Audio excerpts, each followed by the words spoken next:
Good evening. In this video, we will understand what economics is and how the basics of microeconomics gets laid down.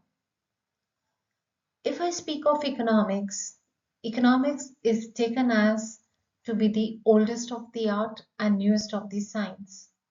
If I go with this dictum, I find that yes, of course, economics has been into practice since ancient time. It will not be wrong to say that when it comes to India, we had Kautilya, popularly called as Chanakya, who happened to speak about economics.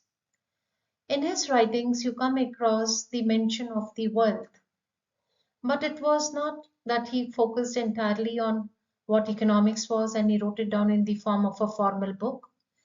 He, on the contrary, also spoke about the king and the duties of the king, how a king can effectively run his kingdom by following certain virtues in his life. So, economics being the oldest, yes, we are familiar with it, and newest of the science, the credit can be given to Adam Smith, who formally laid it down in the form of a book, An Inquiry into the Wealth of Nations.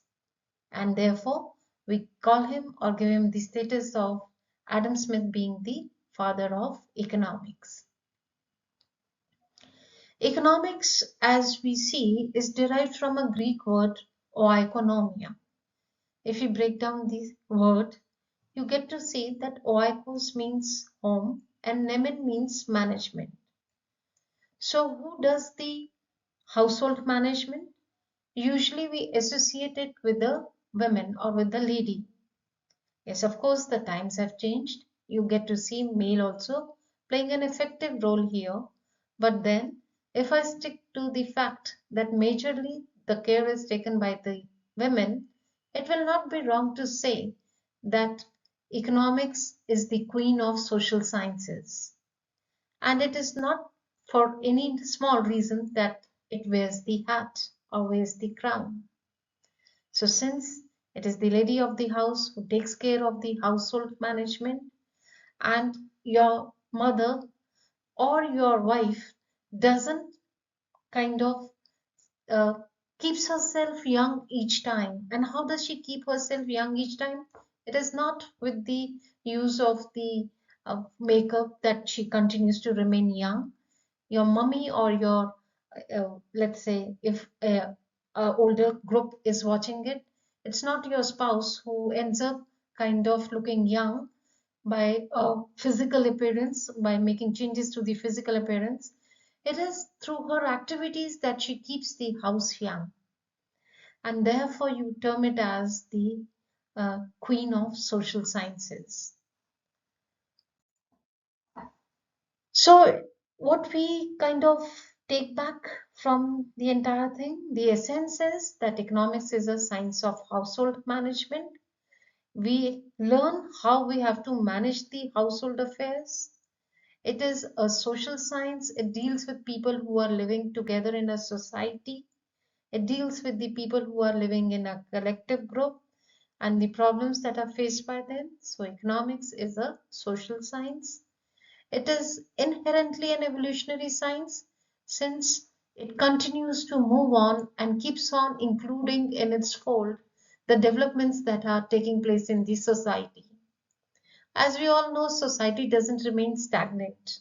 The issues and the problems of the society keeps on changing, and therefore you find economics to be evolutionary in nature, changing with the time and depicting the time period. Therefore, you get to have a gender economics, subjects like environmental economics, which are there, and different branches of economics that are growing and becoming a complete study in itself. As we live in a society, and economics is something which deals with the people and it's a social science, so therefore, it cannot divide itself from the other areas. It doesn't detach itself from the other disciplines. It certainly borrows from political science, from sociology, as well as from anthropology. It will not be wrong to state that governments are formed and they are uh, kind of fallen or crashed down just because of poor economics. And that's what lends the charm to us to understand that the economics is a subject which can never be kind of done away with. So, no matter whatever discipline you might be in some form or the other, economics will certainly touch upon your life. So, it's not necessary for you to be an expert in economics, but only to understand the significance of economics since it has something to do with the management of the household affairs. I think it is enough for today, and we will continue with the further discussion on the same in our next video. Thank you.